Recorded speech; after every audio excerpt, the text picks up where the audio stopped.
he wasn't doing anything bright and flashy. He wasn't doing anything that was some like over the top produced type of shtick.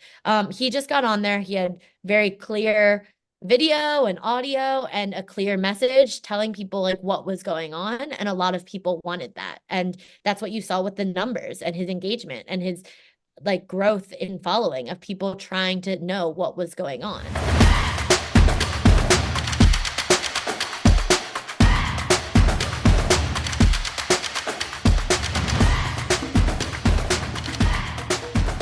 Hello, all. Last week, we recorded a special interview with creator and Democratic strategist Annie Wu Henry that's targeted at how Democrats can work within the creator space to make Donald Trump's failures stick to him in real time.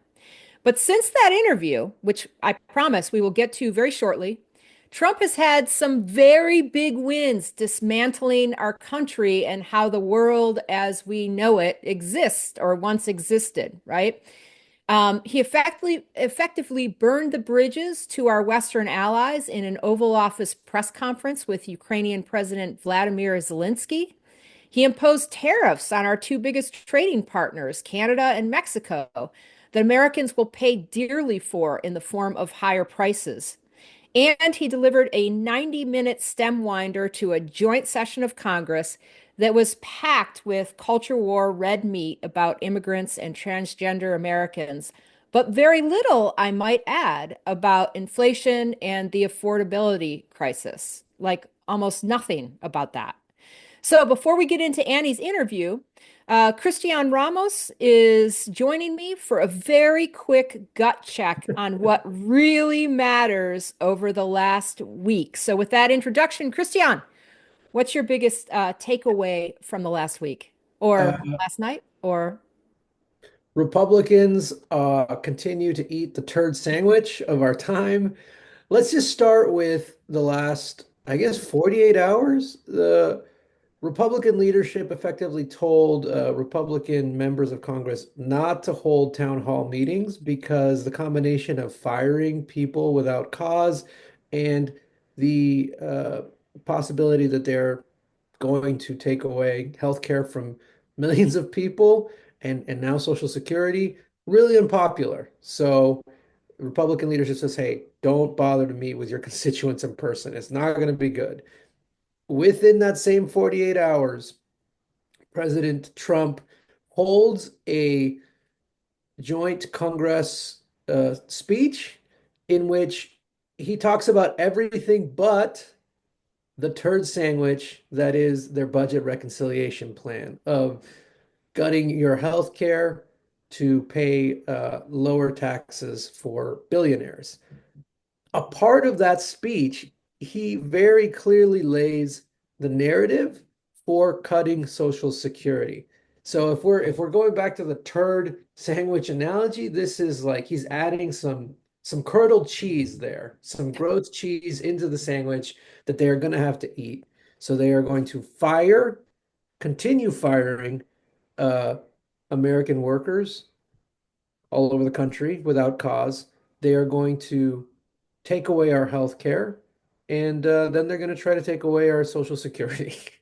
So, sounds sounds great. yeah, Sounds like a great plan for very, very, very, very rich people. Great plan. They're going to give them tax cuts, the richies, they're going to get it. So, I thought one of the things that I thought it was what was most remarkable about that, so State of the Union style address, was what it didn't include. The fact that you were talking about it didn't include their the framework for their budget reconciliation.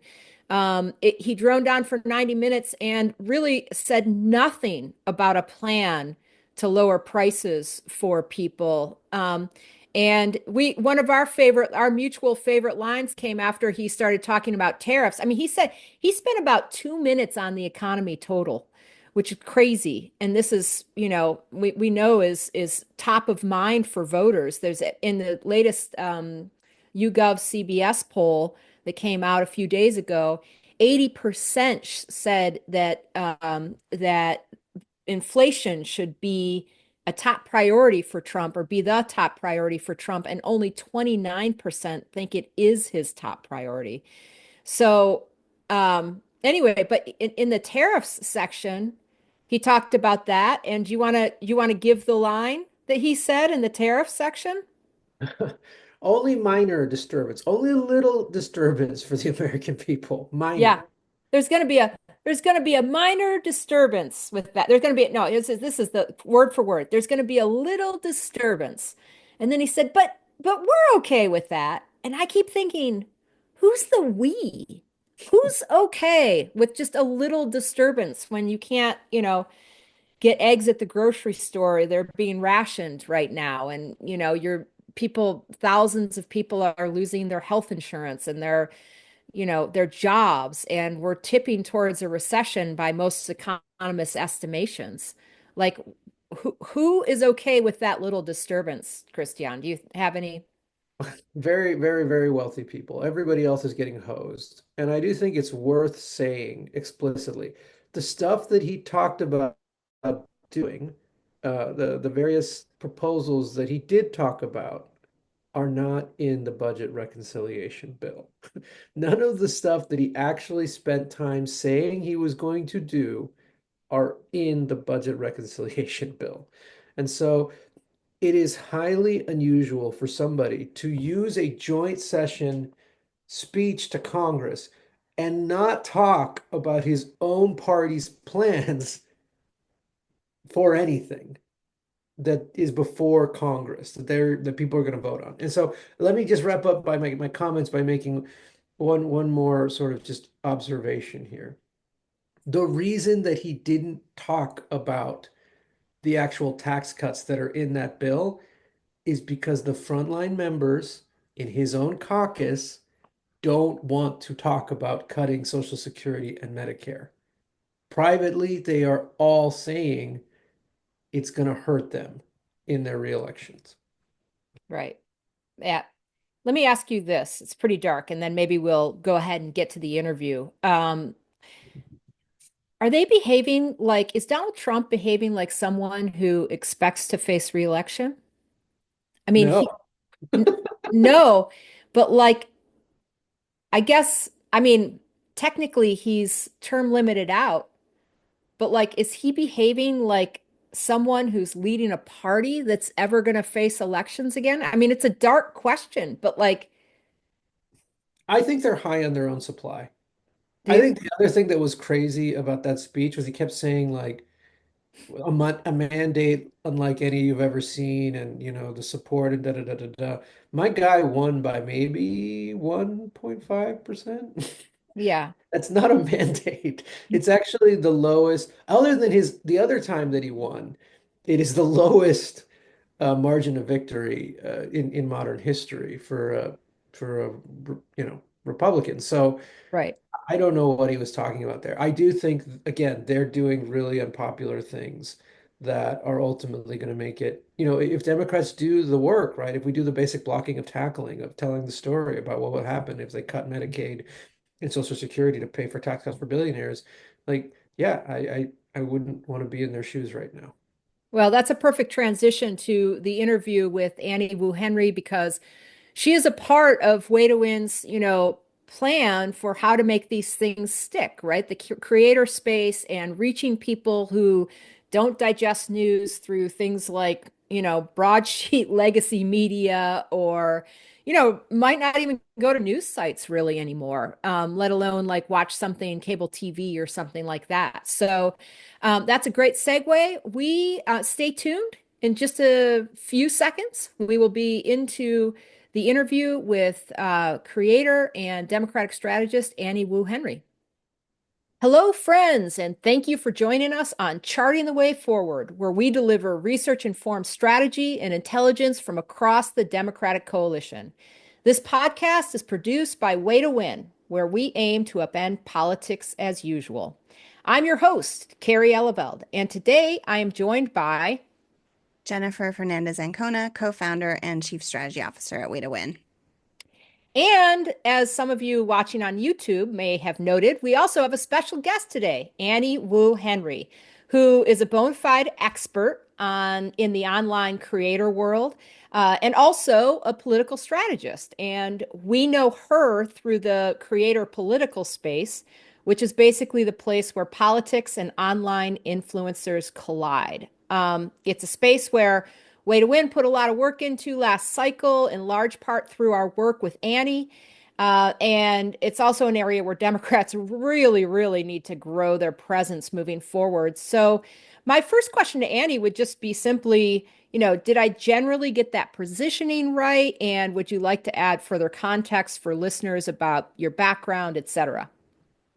Yeah, thank you for having me. I kind of fall into a lot of different buckets. My parents never know how to describe what I do for a job. But it keeps it really interesting and challenging and exciting. I really love the online digital cultural space. Obviously, very passionate about progressive politics and trying to help make this country better, better for people. Um, and then I just always just like say I'm just a human trying my best. I don't know. I sometimes have like my creator hat on. Usually I have more of my strategist or operative hat on. Um, but yeah, this cycle there was a lot of really good work that I think our team with the Way to Win team did. But it's been really nice and a little bit vindicating to see all of kind of the interests and things that I've been really passionate about and thought were really important now coming to the forefront of conversation and people finally recognizing that they are needed and important. After, oh, wait, hold on. Yeah, I'm on. After we lost, of course. It's always after we lose that people are like, oh, that thing might have been good. Yeah. So, yeah. So Jennifer and I are just gonna like back and forth on questions here. Maybe I'll kick it off and then she can jump in. Sure. But there was a lot of action this week on the Hill with Republicans pushing their big pad the rich, screw everyone else bill. And it's just the framework, just to be clear, like there's a lot of work to be done, and I think there's going to be a lot of divisions within the Republican caucus. But I know you were in DC. From a creative perspective, how did you approach it? Yeah, I think we were there for particularly the budget resolution vote. There were creators brought to the Hill. The Hill and both on the Senate and the House side are now trying to embrace, these key messengers that are reaching everyday Americans because we know that people are not tuning into cable news and things like that as they did in the past. And so many people are finding information and news and gaining and putting together their perspectives based on what they see online. And so bringing people to see where the action is in DC can be really impactful. I think as an operative, as a strategist, but also as someone who's been in the creator world as well, I always say that the way you can best program creators, best staff them, is just to really give them the support and knowledge and tools and all of the different resources that they need to do ideally what you want them to do, and talking about the things that you want them to talk about in the ways that for firstly like feel authentic to them, but that will be helpful to whatever message you're trying to push or persuade people to believe in. And not by telling them, what to do or what to say or how to say it. But ideally you put them in the positions, give them the resources, et cetera, so that they do those things. But they feel like they were the ones who got to do it. And it's really fun. I think it's like always a muscle I like to flex when I'm in person on the ground. I come from campaign and organizing spaces, even though I'm always very online. And so I really do like being on the ground and in the action and trying to not just connect people online, but in real life and helping them realize that their voices matter. And we had some of our creators on Capitol Hill for the first time ever. Mhm. And I think that's also really special. And people who work in some of these spaces don't forget the novelty of things like seeing the Capitol building, or understanding who some of these people that they're getting to engage with are. And so really trying to support them there and make them feel like what they are doing matters. It didn't go our way, obviously, with the vote and how Republicans kind of pulled a fast one last minute by stalling, then canceling the vote, and then having everyone come back, and then most of them, all but one, really just not having a spine and succumbing to voting yes after some phone calls from Trump. But Yeah. it still mattered that they showed up. It still mattered that they used their platforms. It still mattered what they were advocating for. And as you said, there's a lot of work around this budget resolution, next steps that can be done. And so making them feel like it wasn't for nothing, because it wasn't. Yeah, absolutely.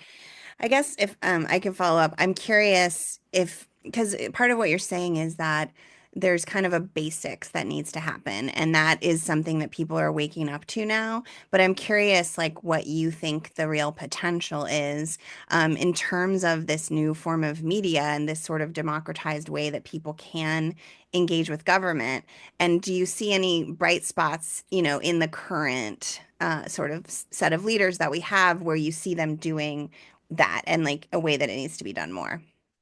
Yeah, I mean, I think when it comes to resonating with people, um, people are very tired of politics. I don't think that's a new phrase that I am saying, but I think so much of what we know of what resonates is like people just want to be talked to about like real things, but also in a real way. And that's also in the mediums that they're actually using. And all of those different pieces are important. So it's not just being on social media, it's not just being on podcasts, but it's also the message you're trying to convey. And then it's Right. on top of that, the messenger as well, and being an effective messenger that comes off in a way that people resonate. And I think we see that with, I'm going to give examples that are not, again, a new idea that these are good messengers or good communicators, but people like Representative Ocasio-Cortez, people like Representative Maxwell Frost. We see it a lot. I feel like labor is such a they're usually such good communicators, and that is because they're coming just from like working class world and like organizing their people versus Mhm. like doing it for some sort of show. And so they talk to people in real ways because that is what actually breaks through, and that's what actually people feel like they are heard and listened to or being represented. And we just, I think, need to grow more of that. We need to obviously have a message and issues that I believe like we do have that resonate with the American people, but we have to figure out how to message it in a way that they hear that and feel heard and listened to. But we also need messengers that they are going to tune in and pay attention to. And that's not that, people who maybe aren't the same as AOC, like that doesn't mean they can't also be a really impactful messenger. I always give the example of Jeff Jackson on TikTok, which is Mhm. now, shifted in conversation because of everything that's happened around that platform.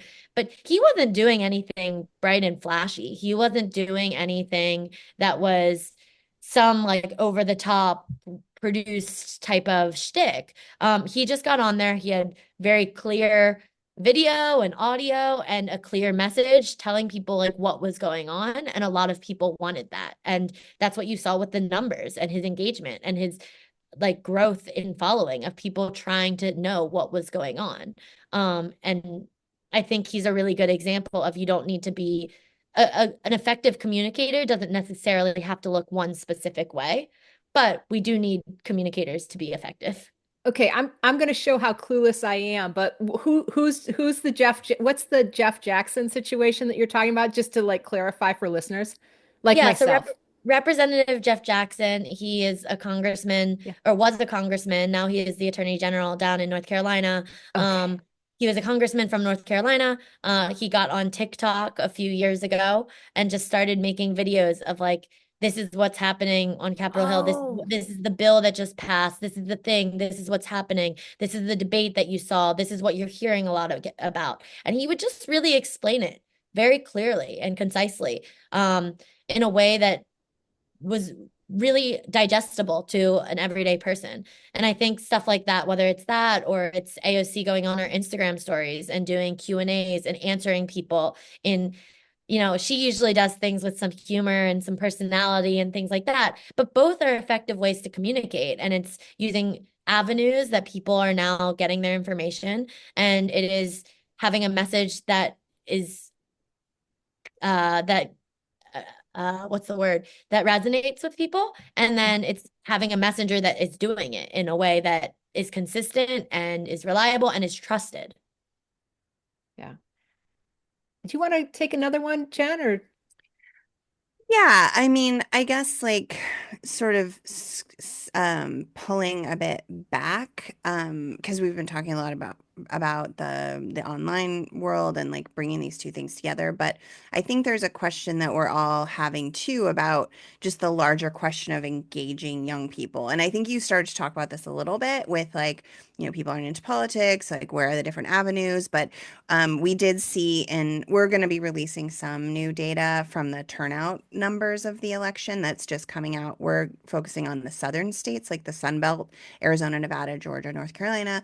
And we did see in this first cut of looking at the turnout that of the people who did and didn't turn out, younger people are definitely stayed home. Like younger people who actually did vote in 2020 stayed home at a higher rate this time. And so like what does that say about the challenge of engaging young people and kind of like what are your thoughts about how we as a movement and the Democrats writ large could be working on that? Like what are the things that kind of come to your mind?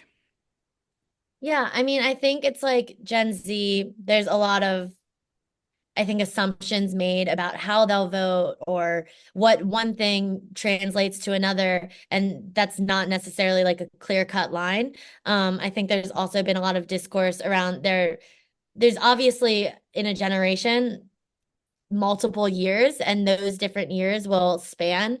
I'm at I'm on the cusp of Gen Z and millennial. But if you were to consider me a millennial, there are many millennials that are on the upper end of the scale that I am very different to. And same with Gen Z, if you were to consider me Gen Z. And so, like, and there are such indicating factors of even if you think about things with COVID and how that impacted people that might have been in high school or might have been in college, versus someone who might have been already out in the real world after graduation. There's people who were in college when Trump was in office. There were people who were in college when Biden was in office. Like some of these experiences change how even members of the same generation are going to be thinking about the world and like what perspectives or experiences they might have had. Even TikTok, I feel like the older side of Gen Z was less on it immediately. Whereas a lot of the people that were on when the app was first taking off were, 16, 17-year-olds on the younger end of Gen Z. And so I think it's just no generation is a monolith. And younger people care about a lot of the same issues that other generations care about. They care about being able to afford groceries. They care about being able to afford housing, probably more because they don't think they're ever going to own a property, and some of those things. But there's also issues that impact them more specifically generationally. I think about where I kind of fell on the scale of I didn't go through active shooter drills in the same way that young people do today. It was Mhm. kind of on the second side of the scale. I remember Sandy Hook happened when I was on the later half of high school. And Mhm. so some of these things that also even younger people have experienced it at more high levels, like gun violence, especially in schools and things like that. Those are obviously going to be issues that are perhaps more resonant. The climate, it's something that older generations perhaps don't need to focus as much on because they probably won't be around to feel the impacts in the same way that younger people are, or even thinking, I'm in the age range where my friends are starting to, some of them have children, some of them are thinking about having children, and they're thinking about, is my child, do I want to bring a child up in a world that, are they going to have clean water? Are they going to be able to like have a house above the water, and things like that? And so I think that there's a lot of issues that young people care about. I think that they are also really tired, and the media cycle that they have been through is unlike any other generation. I think back to growing up when we didn't have the same news cycle, we didn't have social media, and how much less I knew about people's political views. I grew up in a very red area, and I always go back to that of like, I wonder what it would be like now versus when I grew up. Because when I grew up, I saw yard signs, and I'm sure there were political conversations happening with the adults, but I didn't know some of these views that my neighbors or my teachers or people in my community maybe had that I either agreed or disagreed with, where now they post on Facebook, and now I see all their conspiracy theories that they reshare, or whatever it might be. And also there's just like the push notifications of good, bad, useless news, and everything in between, and everyone's takes that young people, especially Gen Z, and it will really be especially Gen Alpha, have had their whole lives. That I think it's not that the world has gotten more political or that more certain things are happening. It's just now that we know about it, and that's exhausting, and people do want to turn it off.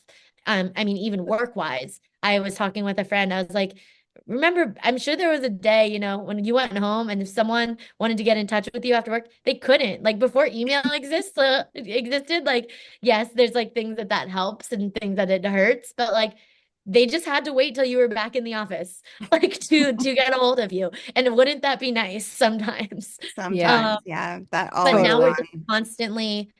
there's Bombarded. constantly so much. And so Yeah.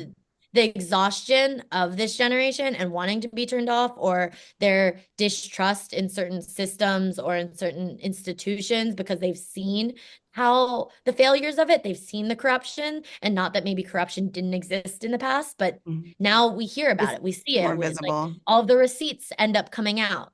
I think it makes it a lot harder for people to feel good about some of these things, because ignorance is bliss. I was gonna say too much transparency. Um, so listen, let's try to bridge this gap because you were talking about a little bit about both what matters to young people and then also sort of, everything that's coming at them. And so I'm thinking about like you're in Pennsylvania, you're based in Philadelphia. It's the biggest, it's the biggest. Pennsylvania is the biggest swing state in terms of electoral might. I'm wondering about how you think your peers are processing what's happening in DC. Like, is anything breaking through to them specifically that matters to them that they are getting animated by? Um, I think that my peers that are not working in politics, that they vote, they care, they, stay involved at a level, but they don't work in it the same way I do. I think they're paying attention, but they're not, super glued to their screens about what's happening. And Hmm. that's just because again, there's so much always happening. And even if something big breaks through, there's something else, whether it's also in politics or whether it's something else newsworthy outside of it, a few hours or the next day, that ends up taking up everyone's brain space. And so I think that, social media, probably they end up seeing more things just from infographics or whatever they might be following, that otherwise they probably wouldn't be seeing anything at all. And that's why I Hmm. think that even these base levels of activism or whatever people want to call it, like they do matter. But it's not all that it can't be everything, because it only takes people so far. And to get them to actually convert from seeing something or knowing about something to then fully engaging in it or engaging in taking action in it is it's so much more of a hike. And it's not an impossible hike, but life is hard. Things are tiring. As someone in my 20s, like as anyone who's ever talked to me about being in their 20s, like I think it's notoriously a very difficult like time in your life where you're figuring a lot of things out. And so trying to fix all of these problems that feel so much larger than one person, because they are, is really daunting. Hmm. Um, and because of everyone being really exhausted from the last 8 years of Trump, but life on top of COVID. all of that, Yeah. it's a lot. And I Can I don't think people have given up, but can I I can think I it's a lot. follow up here and just like this idea is really fascinating from issue that breaks through to actually converting into action, right? Yeah. And like it's because otherwise, if it breaks through for a second, then it just gets pummeled by some other issue. Can you think of a time or an issue or an instance that actually did make this transition from issue that breaks through for a second and then actually convert it into, and after that, there was real mobilization? Can you think of an example where that happened? Oh. I mean, unfortunately, it's usually when something just really awful happens Oh. and it's big enough that people feel compelled that they have to do something or that they like that's all they can think of and they have to use their energy to channel it into something and not just like go and tune it out and rot in their bed. Um, I mean, I think Dobbs was a large moment for a lot of people with that, whether that was raising money, having conversations, like donating, going to volunteer, like doing Right. like social media, like sharing on online or buying something that proceeds went to, like, I think a lot of people really felt that, and that's because it impacts everyone, Yeah. so personally. But and it was such a clear, this is a right you had, and now it's going away. Whereas I think a lot of what happens, especially in DC, because there's stuff happening every day. There's bills being put, there's so much that people, one, don't see it, and two, like they don't know what they can actually do about it. Whereas I think with an abortion fund or, talking to people about their experience that they actually personally can speak to with how access to reproductive health care has impacted their life was something that felt like they could do it and it didn't feel so intimidating. Because so many of these things I think feel so above people's heads that it's intimidating to even get started. And once people take some action, once people get some sort of involved, I think it's a lot easier to see, oh, this isn't as hard as I thought. But it's trying to get them again to take that first step. Another example, I think, is at least for high school students, a lot of these shootings reactions to them of people doing sit-ins, people saying, what can we do to make our voices heard? Obviously, a lot of youth organizations and things like that have also been created for people wanting to take action. But I think, again, it's usually these really awful moments where people feel like compelled to do something versus what I worry about is, especially with this administration, they're doing so much across the board, and so much of it is sometimes like hidden and not being paid attention to, that it can kind of fly under the radar. But it's going to be things that really hurt and impact people. Yeah. I just want to go do a quick follow-up to this idea of, like you're saying, it's so overwhelming and people don't know how to take action. And those were good examples of like moments when there's just something so fundamental. But I'm kind of curious if you think there's potential in this moment when people are waking up, I think, to the idea that they should be doing more. Is there more potential to actually engage people in a local city? Like just the city of Philadelphia, like are the people who live in the city of Philadelphia doing enough to kind of co-create what the city of Philadelphia could be? And is that a way to kind of break through the issue of feeling so powerless and helpless with all of these things happening kind of in DC far away that we can't control? I'm just curious your take on that. Yeah, I mean, I think a lot of it's going to have to be local. And it's honestly what the right has done so well. Um, it's that they got people from the ground level. That is why they have taken over so many things like school boards. They have like, and those are things that people can participate in. It's a lot easier to walk into your local school board meeting than it is to go to Washington, D.C. and like go find your member of Congress. And honestly, you're probably going to be able to make a more of a direct impact by going to your local school board and talking about, what the curriculum that might have just gotten shifted because of right wing whatever, or running for school board office.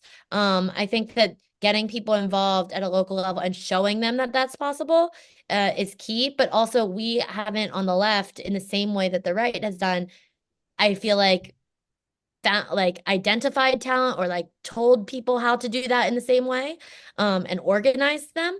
Yeah. I think, there are great organizations that work to try to do this stuff, but on a larger scale that hasn't, I don't think, been as much of a priority for like the quote unquote like the Democrats, that I hope and I think there has been discussion around changing, and doing things at the local level, at the state level, because that's where so much of this change actually can happen. And that's also where a lot of the harm starts. Like so many of these bills, like the heartbeat bills, they start at local legislations, they start at state level, and then they are things that then go to the Supreme Court. And so I think that, but getting people to understand how that makes an impact. And also like just the communities and ways that they can get involved. I think, as you said, Jen, like a lot of people are wanting to do something in this moment.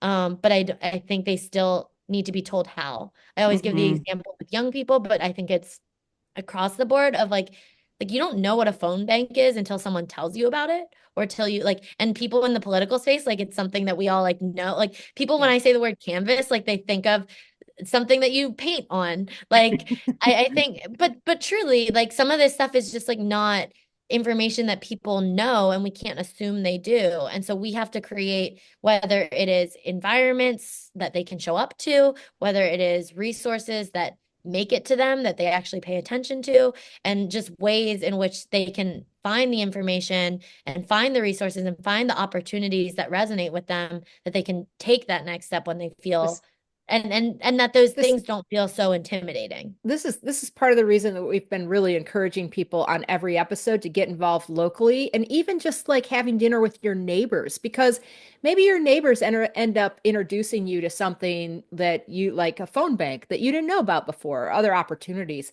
We have limited time and we want to squeeze as much goodness out of you as possible. So we're going to do a lightning round on the two Okay. last questions, okay? The first one would be in the shortest amount you can, because I'm sure you have a lot of advice here, but if you Mhm. could urge Democrats to do one thing with urgency and dedication, one thing, focus the mind, take a deep breath, what would it be? Oh, one thing.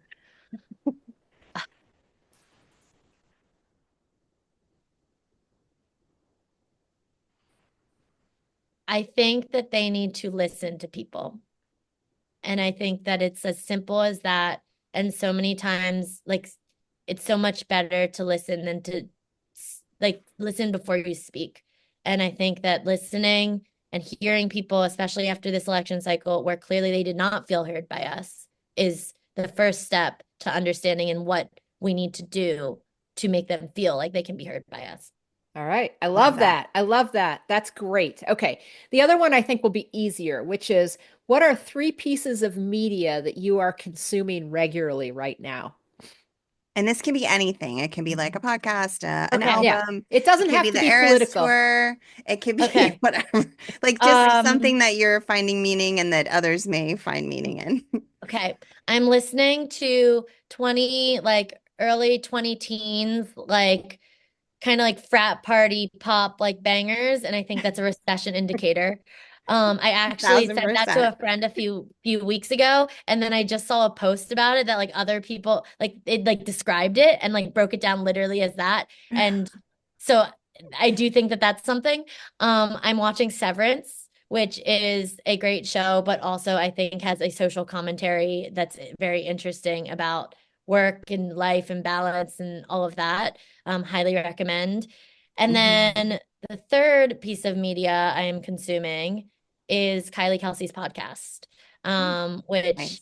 is one as like a Philly sports fan, as a Taylor Swift fan, all of the things. Like it's great. And I also think she's doing a really good job to talk about things like being a mom, being a wife, being a woman, but also having a career and all these things in a real way, in an entertaining way. And yeah, love her as a Philly queen.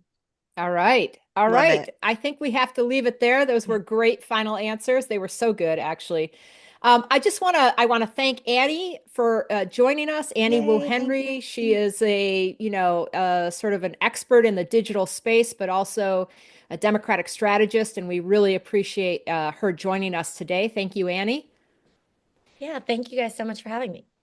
All right. And I want to thank our listeners. Of course, we appreciate you and your dedication to the work of rebuilding our democracy. Um, we have been encouraging all of you to find ways to connect locally. Go out, meet your neighbors, have dinner with them, invite them over, whatever it is, join random groups. I don't know. It doesn't have to be political, but this is super important in this moment. And if you are appreciating what we're doing here on the podcast and the Substack, which is also called Charting the Way Forward, follow us, rate and review us. Say nice things, glowing things. Tell people how really smart and intelligent we are. And so much fun, of course, obviously. And we like to wear hats. So there you go. It was one of our hat days. Anyway, that's super helpful to us. But for now, we will see you next Thursday. Until then, do good, be well, hug your loved ones, and tell your dog I say hi.